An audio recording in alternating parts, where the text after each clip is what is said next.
What? You're going back home to give birth? I asked incredulously. My mother-in-law shot me a snide grin and remarked, "Why don't you just stay there forever? I don't want to see your freeloading face." Her words stung, but I managed a composed reply. "Sure, take care then. My name is Slow, a 34-year-old professional. I've been dating Barry for 2 years now. We first met at a party where a shared taste in music sparked an instant connection. After exchanging numbers, we started spending our evenings together, discussing everything from favorite tunes to work challenges over drinks at our local bar. Being with Barry was always a joy, and time with him flew by. Eventually, we became a couple, and life had never felt more fulfilling. Despite our busy work schedules, we cherish our weekends together. The anticipation of seeing Barry motivates me to work harder and be more productive during the week. Our relationship had been a cornerstone of my career success. After a year of dating, we decided to take the next step and moved in together. Both of us were serious about our future and the prospect of marriage. Being with him brought a sense of calm and joy, solidifying our mutual desire to marry. Living together before engagement turned out to be a wise choice. It allowed us to understand each other's lifestyles, strengths, and quirks. A year later, my desire to marry him remained steadfast, and I eagerly awaited his proposal. Though he had his own timing, I couldn't deny feeling a bit impatient lately. Then, unexpectedly, he invited me to dinner at an upscale restaurant. It wasn't a special occasion, yet I couldn't help but wonder if this was the moment. After work, I arrived at the restaurant, nervous yet tingling with excitement. Upon seeing him, I noticed he was even more nervous than I was. His palpable anxiety strangely eased my own. Despite feeling sorry for his nerves, his awkward, intense greeting actually made me chuckle inwardly. Then came the meal, and throughout he was visibly nervous. As we finished the main course, he called my name softly. "Cho." His direct gaze made me slightly apprehensive. "Cho, you're the most wonderful person I want to cherish. I hope you feel the same about me. So will you marry me?" With those heartfelt words, he presented a ring. My answer was already clear. "Yes, I can't wait for our life together." With our engagement sealed, I was overwhelmed with happiness.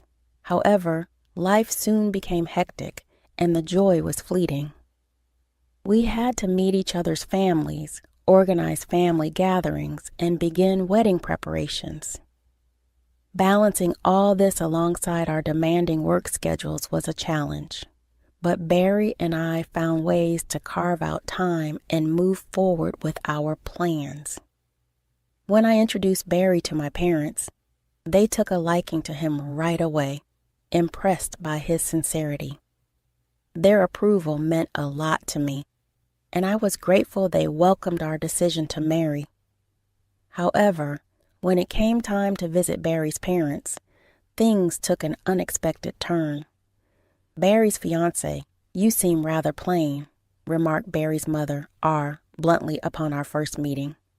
Taken aback by her comment, I felt knocked down. Barry quickly interjected. "Mom, what are you saying? She's the woman I chose. That was pretty rude." "I'm just being honest, you know," R responded defensively. Barry's father, Will, stepped in, trying to diffuse the tension. "Enough, R. That's uncalled for." Despite Barry and his father's attempts to defend me, I couldn't shake off the hurt from R's words. Later, Barry apologized.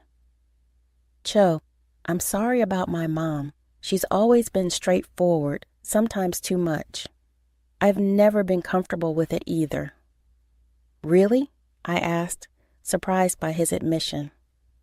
"Yeah, so please don't let her words get to you. If she says anything after we're married, Let me know right away. I'll handle it, he assured me earnestly. His words brought me relief. From the moment we started dating, Barry had shown he would protect me, even attempting to shield me during our introduction to his parents. Still, my apprehensions persisted, especially regarding the impending family meeting. I couldn't shake the worry that R would disrespect my parents too. Despite my warnings to Barry, he had assured me he would handle her carefully. I had even briefed my parents about R's challenging nature, which they were already familiar with from past encounters. The day of the family meeting finally arrived, and my nerves were on edge for entirely different reasons. "Hello, I'm Barry's dad. It's a pleasure to meet you. Thank you for having us," Will greeted warmly, extending a hand to my parents. "We're Cho's mom and dad," my parents replied politely, trying to keep the atmosphere pleasant. They exchanged pleasantries with Will, but R remained silent, seating herself and ordering a drink without a word. "I'll take her red wine. Looks like we'll need a bit of a drink to make this interesting," she commented casually, her words casting an uncomfortable shadow over the room. My parents were left speechless by R's behavior, visibly taken aback. Both Will and Barry, clearly annoyed, swiftly apologized to us for R's conduct, and so the family meeting commenced.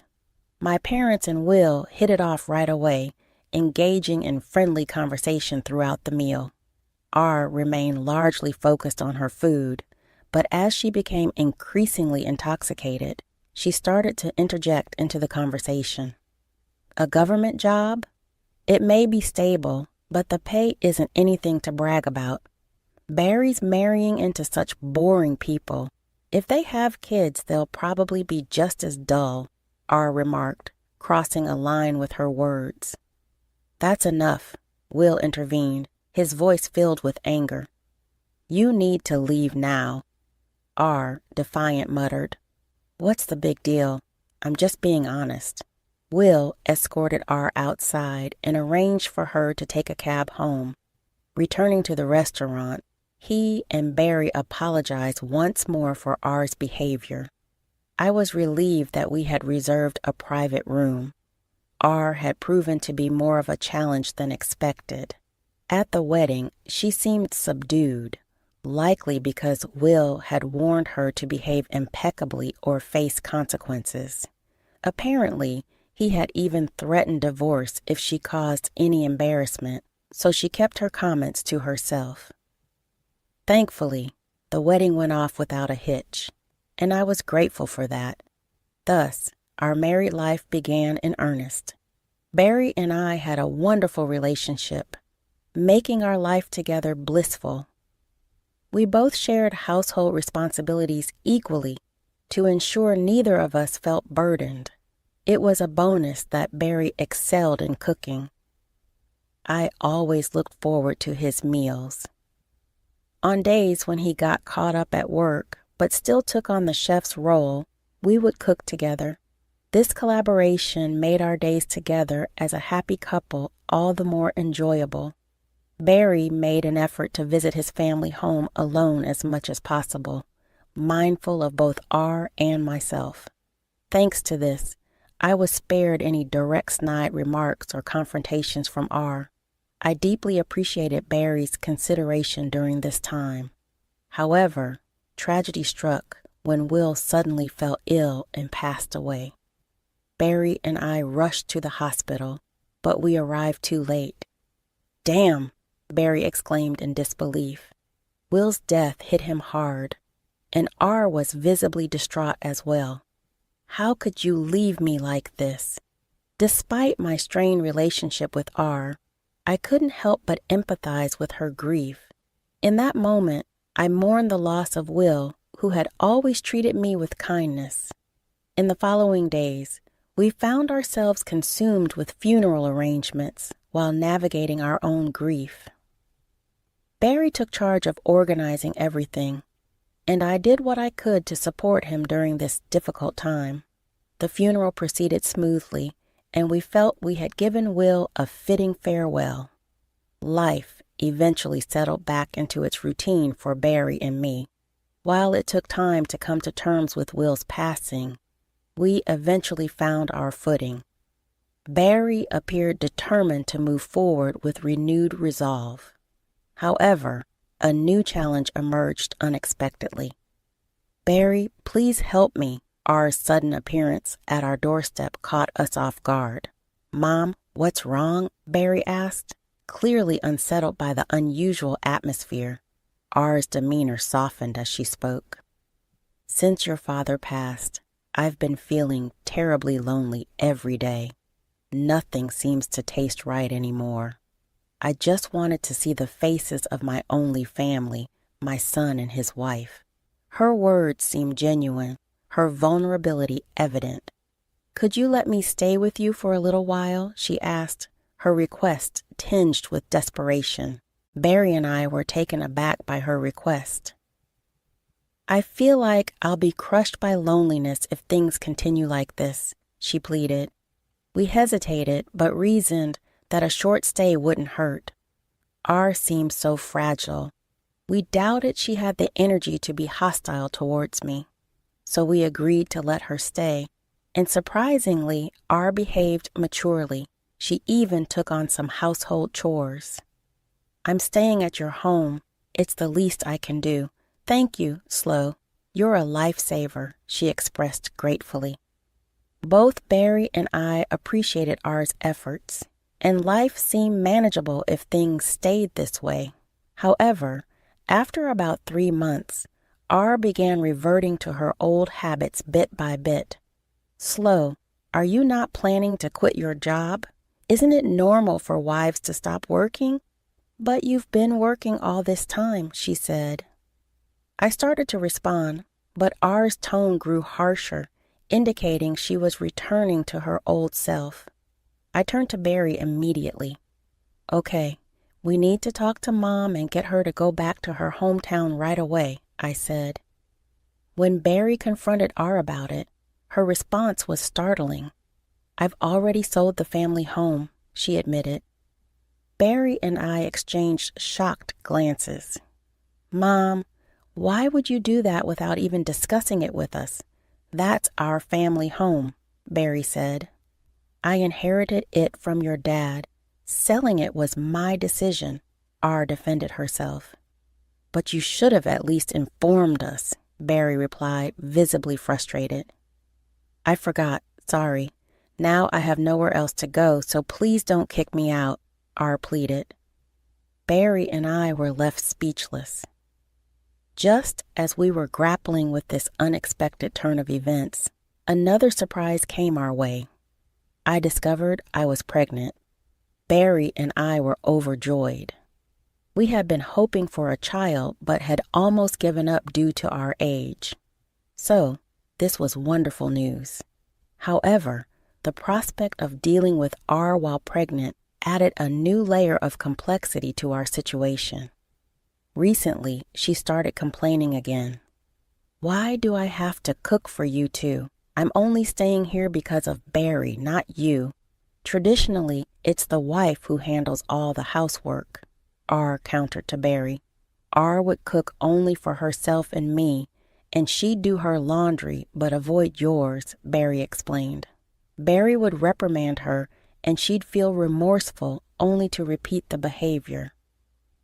I was at my wit's end. Feeling the need to escape, I decided to begin my maternity leave early and return to my parents' home. When I discussed this with Barry, he proposed a solution that we both agreed on, and we began to make arrangements. I promptly informed R of our decision and started preparing to leave.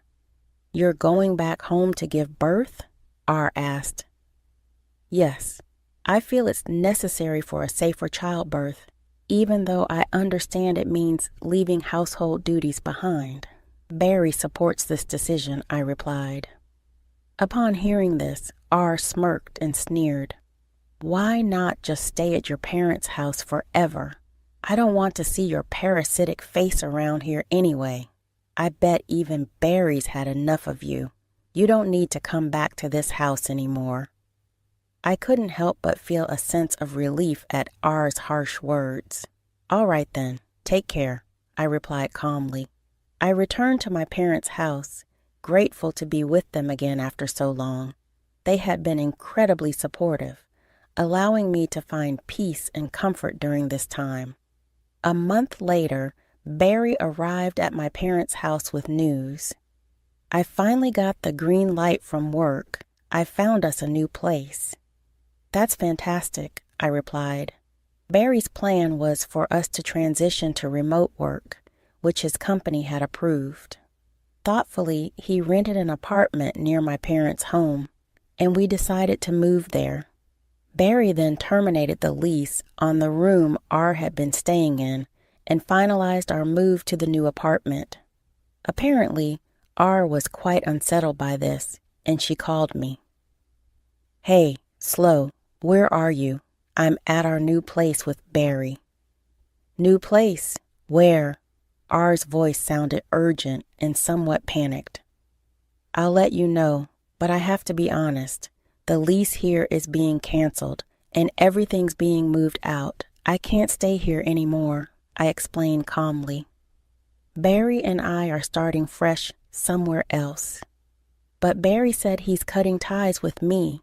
He doesn't want to talk to you anymore, I added, trying to make her understand. So, you were just pretending to be nice to stay here, huh? This was your plan because you couldn't make any money from selling the house you got from Will, right? R accused sharply. How did you find out?